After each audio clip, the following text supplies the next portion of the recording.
les trailers, une très courte introduction avant de faire la vidéo sur le sac de trail. Je vous préviens juste que la vidéo de l'Infernal Trail des Vosges ne sortira que début octobre, parce que tout de suite après l'Infernal, je dois partir en Slovaquie pour le travail, et tout de suite après la Slovaquie, je pars en vacances à La Réunion. Donc je vais pas avoir le temps du tout de faire du montage. Donc là, il y aura 2 grosses vidéos à venir, c'est-à-dire l'Infernal Trail des Vosges et du coup la vidéo de La Réunion. Donc voilà, je vous dis à très bientôt et bonne vidéo. Yo les trailers, bienvenue dans cette nouvelle vidéo sac de trail pour l'Infernal. Ça a été un peu le bordel à préparer parce que il y a un peu du matos partout aujourd'hui. Mais en tout cas, voilà, on va faire un gros point sur tout le matos que je vais embarquer pour la grande aventure de l'année du coup.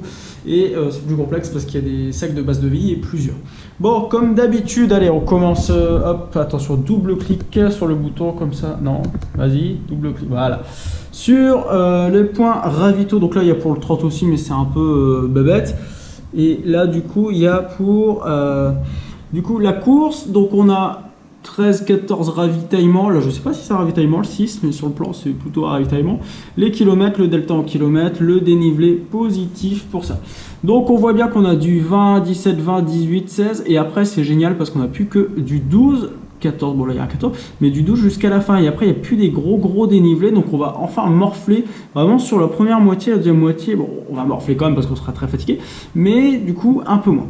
Donc on a le droit à, ici comme on le voit il y a 1, 2, 3, 4 bases de vie, mais il y a seulement 2, 3 bases de vie où on peut mettre un sac. Ici la base de vie en rouge c'est une base de vie où on n'a pas de sac, et en vert c'est les bases de vie où on a le même sac en fait, parce qu'on passe 2 fois au même endroit. Donc j'ai imprimé mes petites cartes comme d'habitude, elle n'est pas encore remplie, mais ce qui était super bien fait c'est qu'il y a déjà les deltas et les dénivelés, donc j'aurais plus qu'à réécrire ça parce que c'est écrit un petit peu petit, mais bon voilà. J'ai été très surpris cette année sur le matos obligatoire de l'Infernal, ça m'a semblé pas énorme. Du coup en même temps je me suis rendu compte en préparant la course qu'effectivement il n'y a pas besoin forcément trop de matos au vu de la fréquence des ravitaillements en fait, et puis du entre guillemets peu de dénivelé sur les distances, parce que je suis un peu traumatisé de l'UT4M à l'époque. Sur l'UT4M il y avait pas un gros delta entre les ravitaux, mais il y a tellement de dénivelé, il y a des grosses montées. Il y en a un où il n'y a pas de dénivelé juste là, c'est parce que c'est juste une descente sur 7 km en fait, on descend le gros ballon, le grand ballon. Donc le matos, ça y est, maintenant on part dans le vif du sujet. Donc, oh, quelle surprise! Oui, je suis en super short de bar, je suis toujours en vacances moi. C'est pas vrai, mais bon. Du coup, on a le super sac Salomon Ultra 16-8 parce qu'on a le droit on a le droit. Non, parce qu'en fait, tout le matos obligatoire est ici. Donc, du coup, j'ai pas besoin de prendre un gros sac finalement. Matos obligatoire, du coup, 1 litre d'eau. Une bande élasto, une couverture de survie, pas de gobelet, je sais pas s'il faut un gobelet donc j'ai pris un gobelet, une frontale, sa pile de rechange, et il faut aussi je crois une veste imperméable. Voilà, donc c'est le seul matériel obligatoire dont on a besoin pour cette course. Ensuite niveau bouffe, voilà, c'est exactement pareil que d'habitude. Donc j'ai 2 pommes potes, 2 barres Cliff, une super barre en cas de gros et un petit stick au cas où il ferait chaud. Franchement je suis pas très inquiet parce que on n'a pas regardé la météo d'habitude, c'est ce que je fais aussi. On fait un petit coup d'œil à la météo qui se trouve ici. Donc on a du 10-19, le lendemain du 9-22, donc voilà 9, si on prend un peu le dénivelé, ça fait 3-4 degrés de moins. Bon voilà, on va avoir potentiellement froid la nuit. Donc si on a froid la nuit, on prévoit du matériel un petit peu en plus. Donc j'ai pris un tour de cou et des manchettes en plus. En termes, tiens je vais passer de l'autre côté, faisons un peu de dynamisme. En termes d'équipement, donc j'ai un short, un t-shirt. Alors je vais faire toute ma course en t-shirt, je ne prendrai pas de débardeur cette fois. Pourquoi? Parce que j'en sais rien, voilà. J'ai envie de changer, donc je mets des t-shirts. Toujours ma petite casquette parce que j'aime bien la casquette, la veste imperméable parce que c'est obligatoire, et je vais commencer tout ça avec les Brooks Cascadia 12. C'est celle avec laquelle j'avais démarré l'ultramarin. D'ailleurs je vais courir un peu cette semaine avec parce que je les ai rincées, mais je pense qu'elles sont encore un tout petit peu salées, et du coup voilà. Vous l'avez vu, on a le Carquois Salomon avec du coup qui dit bâton, dit nécessairement d'avoir des petites, je sais plus comment ça s'appelle, des petits machins sans doigts là, putain j'allais dire des maniques, mais ça c'est pour sortir des plats du four, ça n'a aucun rapport. Bon, ça me reviendra pas, je m'en fous, mais ça va me travailler pendant toute la vidéo du coup, parce que oui, les lanières vous savez ça coupe un peu au bout d'un moment, donc voilà, c'est bien de se protéger avec des gants sans doigts. C'est dingue, j'ai oublié ce mot là. Alors les bâtons c'est la grande question parce que franchement, j'en sais rien. Alors est-ce que je les mets dans le sac d'allègement du loin ou enfin j'en sais rien. Franchement, ça va être ma grande question. Je verrai bien ce que les autres font et puis je prendrai mon décision à ce moment-là. Mais voilà, physiquement, je suis pas trop inquiet, mais bon, voilà. Donc ça, c'est le matos pour, du coup, le 200 km, mais bien sûr, il y aura un kit supplémentaire pour le 30 km du dimanche.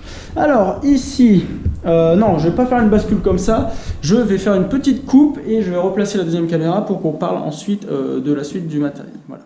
Voilà, alors bienvenue pour cette deuxième moitié. Donc du coup, là, on est sur la partie sac d'allègement. Alors, ici, on a une démarcation sac 1 et 3. Donc quand on repasse, et là c'est le sac au loin, au kilomètre, je sais pas combien. Voilà. Donc déjà, première chose à constater, il y a 3 paires de chaussures. Pourquoi? Parce que j'ai remarqué que les Brooks, eh ben, elles adhèrent pas forcément très bien.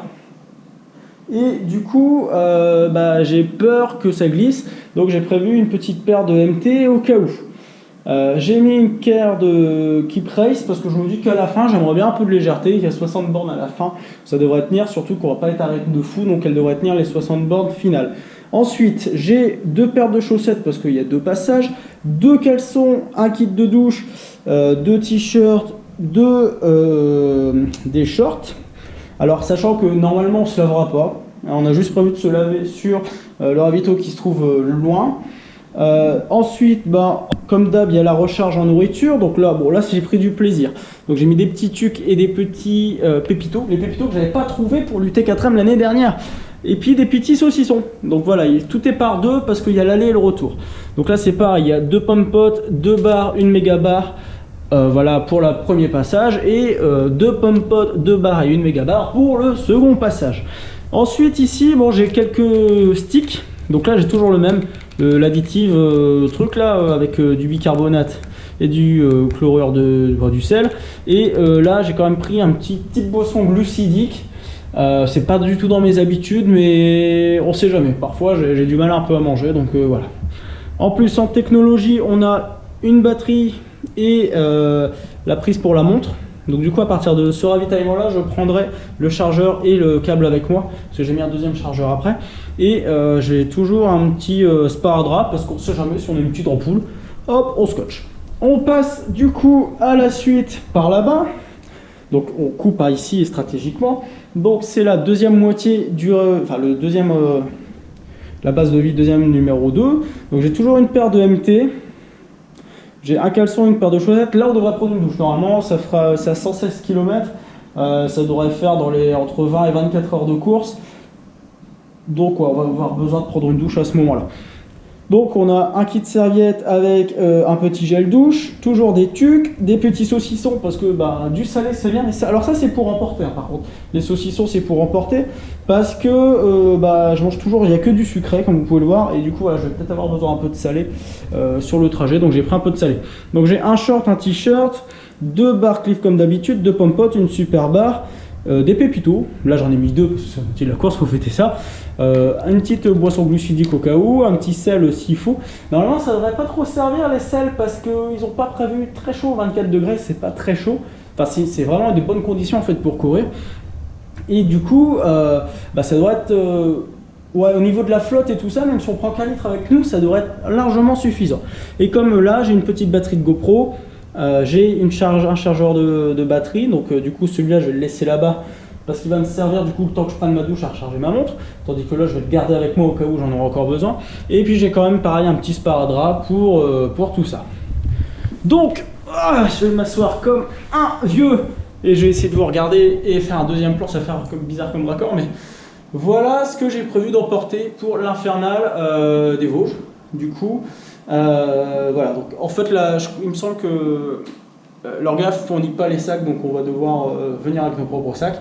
Donc voilà, comme je le rappelle, il y a un endroit où on passe 2 fois au même point, donc c'est pour ça qu'il y a autant de choses, et ça c'est pour le ravito du 116. Il y a une autre base de vie au 178, mais on n'a pas de sac, donc on va juste faire un bon gueuleton, et puis on rentre. Donc voilà, il n'y a plus qu'à se préparer pour ce grand défi, et puis je vous dis à très bientôt dans une prochaine vidéo. Ciao!